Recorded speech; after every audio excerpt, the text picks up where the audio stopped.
नमस्कार दोस्तों, स्वागत है आपका हमारे यूट्यूब चैनल पर। अगर आप चैनल पर नए हैं तो प्लीज़ चैनल को सब्सक्राइब कर लीजिए, अपने दोस्तों को शेयर कर दीजिए। डिक्टेशन शुरू करते हैं। डिक्टेशन शुरू होगी 5 सेकंड बाद। Ready, start. सभापति महोदय, यह ऐसी विपदा है कि आज़ादी के 50 साल हो गए हैं, जिसका हमने स्वर्ण महोत्सव भी मनाया है, लेकिन जितनी उपेक्षा इस देश में किसानों की हुई है, उतनी किसी अन्य क्षेत्र में किसी की नहीं हुई होगी। किसान हमारे देश के विकास की रीढ़ की हड्डी हैं, ऐसा हम बड़े गर्व के साथ कहते हैं, लेकिन इस रीढ़ की हड्डी को मजबूत करने का काम हमारी तरफ से नहीं हुआ। यह हम सब लोगों की तरफ से गलती हुई है, जिसका परिणाम हमें इस रूप में भुगतना पड़ा कि पूरे हिंदुस्तान के विभिन्न राज्यों में ज़्यादा किसानों ने आत्महत्या की। देश की राजनीतिक पार्टी भी इस काम में चूक गई और उसका हमने निषेध किया, ऐसा मैं समझता हूँ। अभी भी वक्त नहीं गया है, इसलिए हमें वक्त की नज़ाकत को समझते हुए इस बारे में कुछ स्थायी हल निकालना चाहिए। प्रधानमंत्री जी, जो देश की सुरक्षा के प्रति बड़े गंभीर हैं और उन्होंने सुरक्षा को लेकर जो अगुवाई की, वह सही थी या गलत थी, इस पर पूरी दुनिया में चर्चा हो रही है। लेकिन अगर वह किसानों को मजबूत करने के लिए, किसानों के हितों के लिए कोई कदम उठाते तो पूरा हिंदुस्तान उनका धन्यवाद करता और आने वाले इतिहास में उनका नाम अमर हो जाता, ऐसा मैं मानता हूँ। लेकिन ऐसा नहीं हुआ। यह बहुत दुख के साथ कहना पड़ता है कि जब यहाँ बंगाल और उड़ीसा में चक्रवात आने से वहाँ किसानों का बड़ा नुकसान हुआ और उस मामले को लेकर पश्चिम बंगाल, उड़ीसा, महाराष्ट्र, कर्नाटक सब जगह के प्रतिनिधि इस सदन में मांग कर रहे थे।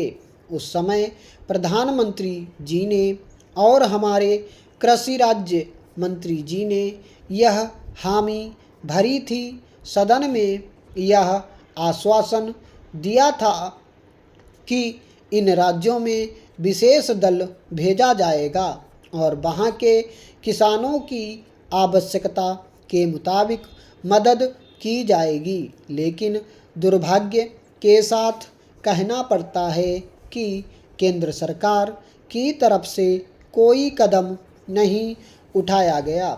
जो भी कदम लिया गया वह अपर्याप्त मात्रा में लिया गया और राज्य सरकारों की भी कोई मदद नहीं की गई। मैं बड़ी जिम्मेदारी के साथ कह रहा हूँ कि जब सदन में यह मामला उठा था और हमारी तरफ से कई सांसदों ने इस बात की मांग की थी तथा आत्महत्याओं की घटनाएं बड़े ज़ोरों से हो रही थीं। उस वक्त का आंकड़ा 13 हुआ था और प्रधानमंत्री जी ने आश्वासन दिया था कि महाराष्ट्र में टीम भेजी जाएगी।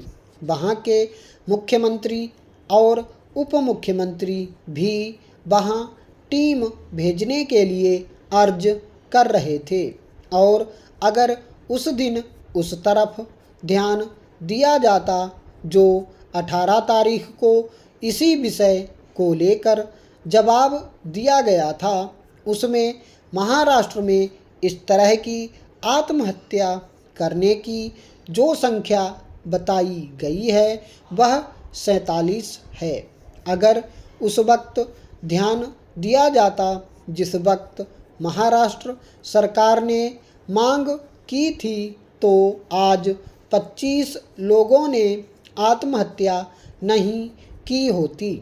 हमने 18 तारीख को जब चर्चा की थी तो महाराष्ट्र में 41 लोगों ने आत्महत्या की थी। आज यह आंकड़ा 40 पर पहुंच गया है। परसों अभी महाराष्ट्र में एक और किसान ने आत्महत्या की और उस गांव में किसान परिवार के मिलने के लिए, उनके आंसू पोंछने के लिए हमारे विरोधी पक्ष के नेता परसों होकर आए हैं। हम पहले इन गंभीर समस्याओं पर ध्यान नहीं देते, बाद में इसके परिणाम हमको भुगतने पड़ते हैं। मरने के बाद उनको हम जो भी सहायता देते हैं वह भी पर्याप्त नहीं है और उसमें भी कोई समानता नहीं है। हमारे यहाँ जैसा कि दूसरे कारणों से मौत होती है उसकी कीमत भी अलग अलग होती है। हम यहाँ सदन में आज तक यह तय नहीं कर सके कि इस तरह की मौत मरने वालों के लिए क्या सहायता दी जानी चाहिए। सभापति महोदय, वही बता रहा हूँ।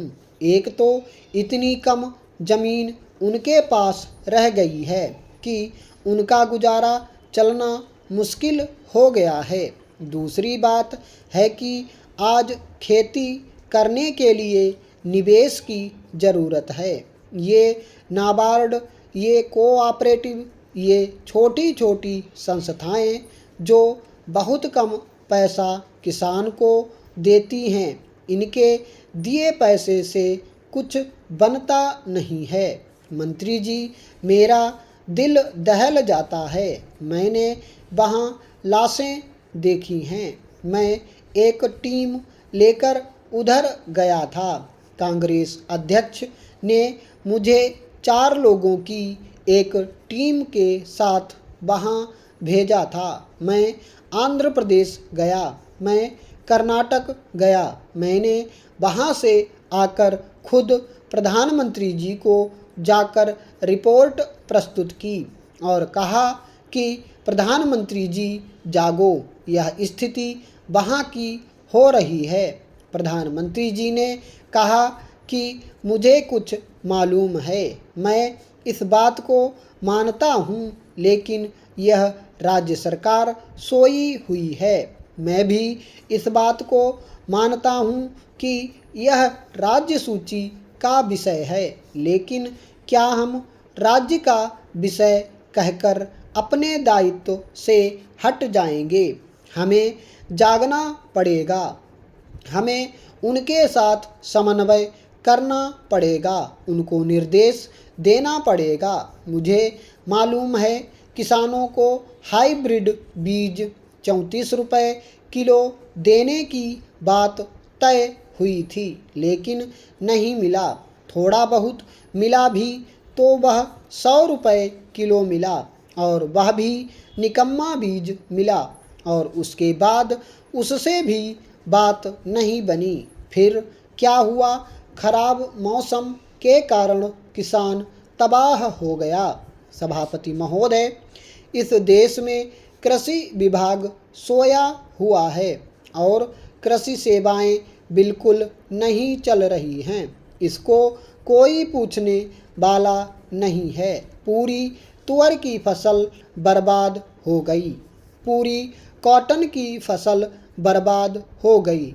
आपको यह जानकर आश्चर्य होगा कि किसानों ने बहुत ऊंची दरों पर पैसा लिया, जिसके कारण उनको अपनी जान देनी पड़ी।